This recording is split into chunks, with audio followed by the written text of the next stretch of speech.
You're listening to the Zen Cop Podcast.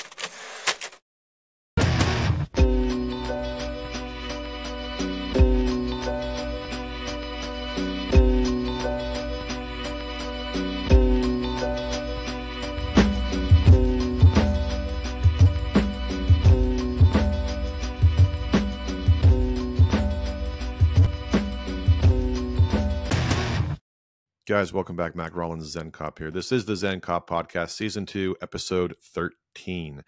Thank you so much for being here. Please do not forget to like, subscribe, and comment.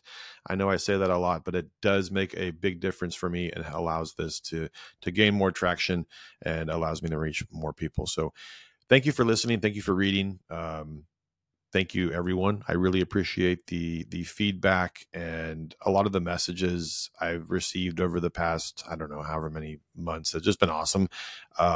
It's neat to know that I'm actually helping people, which is why I started all this to begin with. So thank you guys. Appreciate it. It's just me today. I wanted to hop on here to talk about a couple of things and also just to sort of touch base. I have not been as active on the podcast as I have been.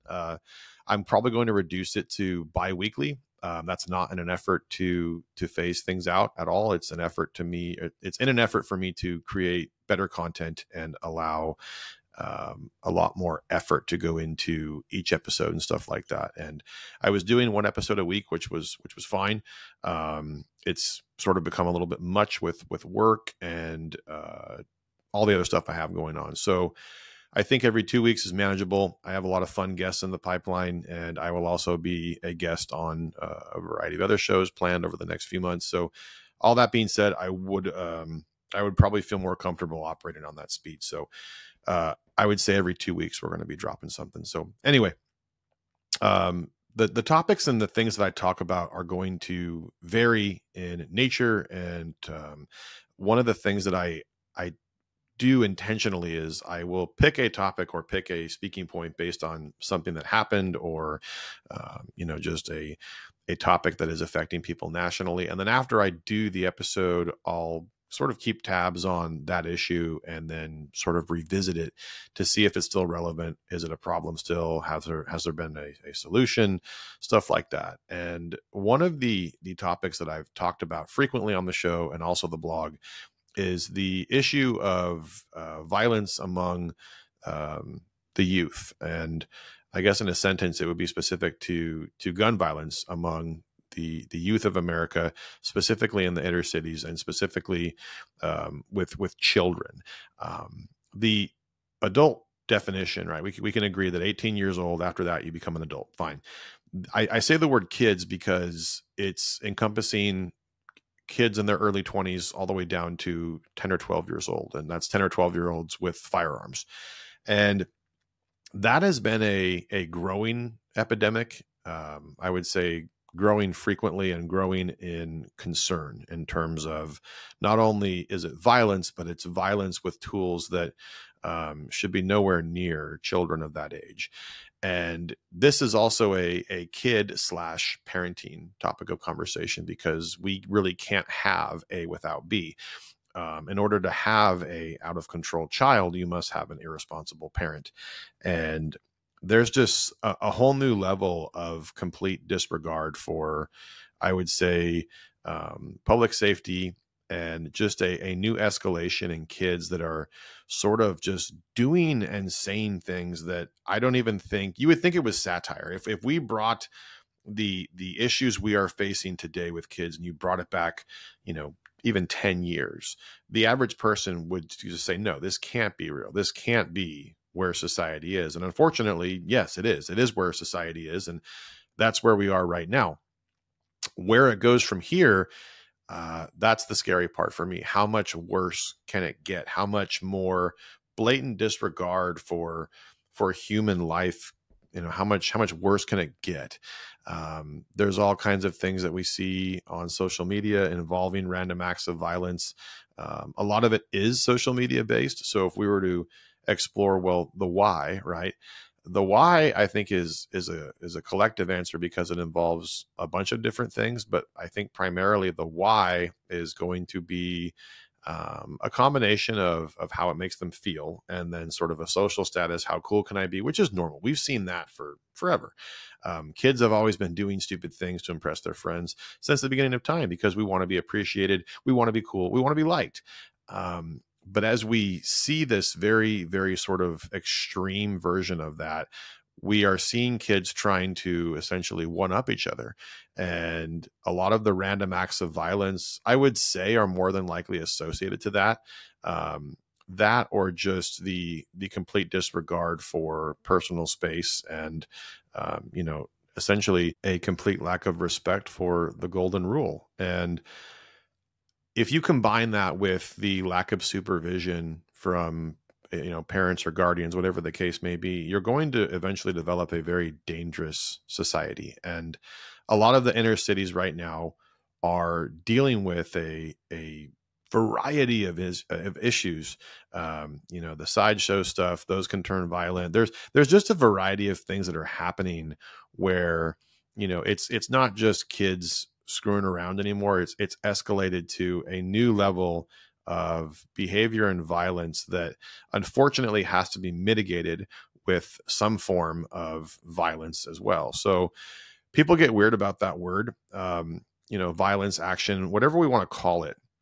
There needs to be an escalation on our behalf, right, in terms of the response and what we choose to do. Now, unfortunately, words don't really work, and I wish they did, but 9 times out of 10 in those scenarios, they don't. There needs to be some type of force used in order to affect the arrest, in order to, to get things under control. And people get weird about that, especially now that we're 4 years post 2020. People get really weird about how we go about doing things. And the bottom line is there needs to be a baseline and a line drawn in the sand that when there are people who choose to essentially break the law or victimize people, that there's going to be repercussions, bad ones. And if they don't have that sustained level of fear, which is a healthy fear, I equate it to childhood.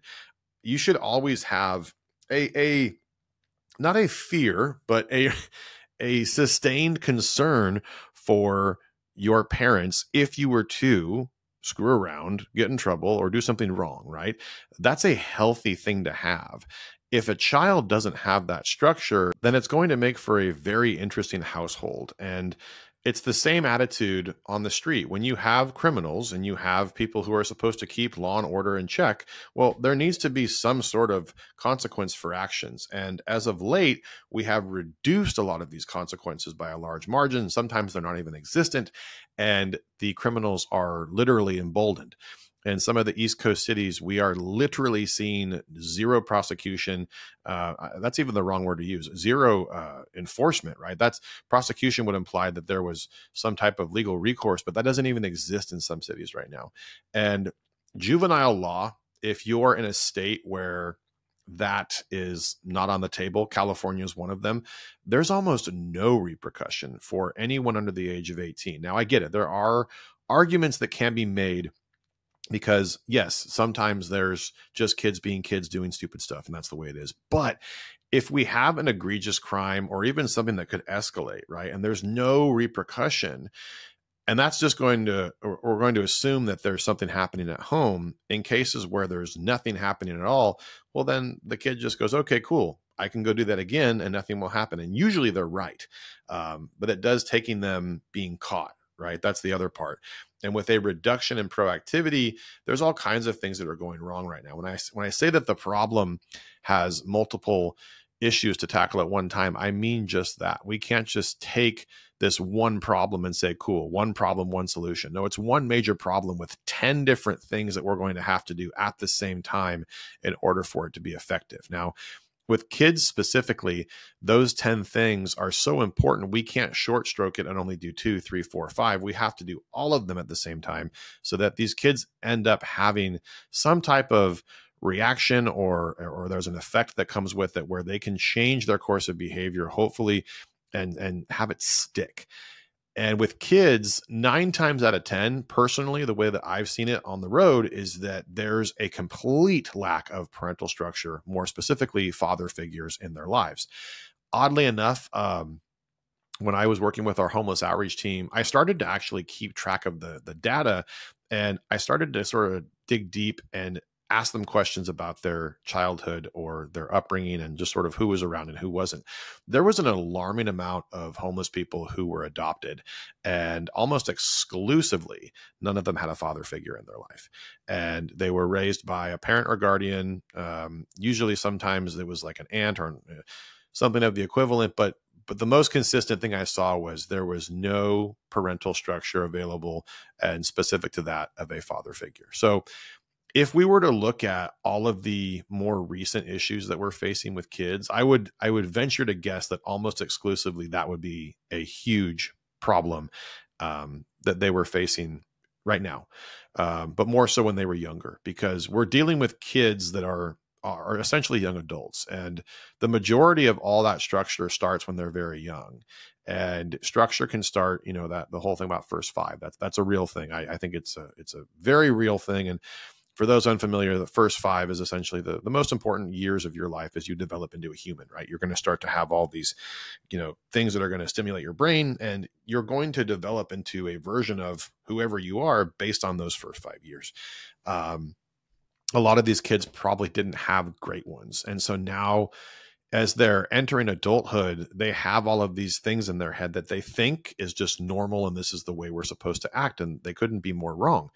How we correct that along the way, man, that's going to be really hard, because eventually these kids are going to turn into adults, and you can't tell them right from wrong. You can't tell them A from B, because they're already just going to have it built into their head that no, this is exactly how it's supposed to be. And you couple that with a variety of other exterior influences, to include music, to include television, to include media. You have all of these things happening, right? And on top of it, all of these kids are just slaves to their phone. And I know that dates me when I say that, but it's true. I was born in 85, so I'm part of this generation that was without that social distraction for the majority of my youth. I didn't get a smartphone until I was in my early 20s. It just didn't exist. So I'm like that weird social addict, right? Where I know I can only do enough to kind of have fun with it, but I can walk away from it, right? But these kids, the newer generation, they are glued to that thing. It's a life source. It is literally their life. And social media and all the technology we have is awesome. It does a lot of great things. This whole thing I'm doing right now wouldn't exist without it, right? But there's a huge side effect when it comes to children. And I would say a lot of it, the social pressure, the things they see online, all of these things combined have created this extremely tech dependent, toxic environment that we are living in right now. And a lot of that behavior, as I mentioned before, may be associated to the likes, the dopamine, the things that make us feel good. How cool can I be? And I think that plays a big part in it. But now we're sort of raising the stakes every time we have something happen. What's the next step after, randomly shooting someone, right? Which is a thing. What's the next step after, randomly punching someone? We're escalating these levels of violence slowly, but then what's the next extreme, right? How do we keep this going? And how do we stop it, right? That's the part that I don't have an answer to that I can fit into a podcast. That's going to be a long, deep dive. And it's all based on where you are geographically, right? We're in the same country, but this country is so different. You could travel, 500 miles in a different direction, and you're going to see different examples of just how people are social, how people interact. It's all very different. And you can drive to different parts of this nation and see some pretty wild things. More concern right now, obviously, for some of the larger cities on the East and West Coast, and obviously the Midwest. There's just so many things happening in so many different places. And unfortunately, the law enforcement application differs so drastically, right? I can speak for California because I live here. I have lived here my whole life. And I can tell you that there's a lot of really, really bad ideas that are pushed forward and made into law that have done nothing, absolutely nothing to help any of these issues. In fact, it's made everything worse. And if you want to go back and revisit the blog for the Prop 47 stuff, I also did a podcast on that as well. And then even the California Dreaming series, for those of you who are new, if this is the first time listening, those episodes were very powerful because it sort of talks about all of the issues that we are facing in California. And the majority of the issues just always seem to circulate back to crime, and, you know, even worse, the lack of accountability. So guys, that's it for today. I wanted to just hop on here and do something quick, put something out there, sort of touch base. Got a lot of stuff, fun stuff coming down the pipe for the next couple of months. I have some really cool guests, and I will also be a guest on some shows. I'll be sure and put those out when they happen. Again, like, comment, subscribe, all that means a lot. And again, to the people who shoot me messages and stuff like that, I really appreciate it. This is great, man. I'm glad that there are people who are, you know, growing. When I started this a couple of years ago, I really just sort of thought I'd be talking to myself. But yeah, so thank you guys so much for listening. I really appreciate it. Have a great week, and I'll see you next time. Thank you.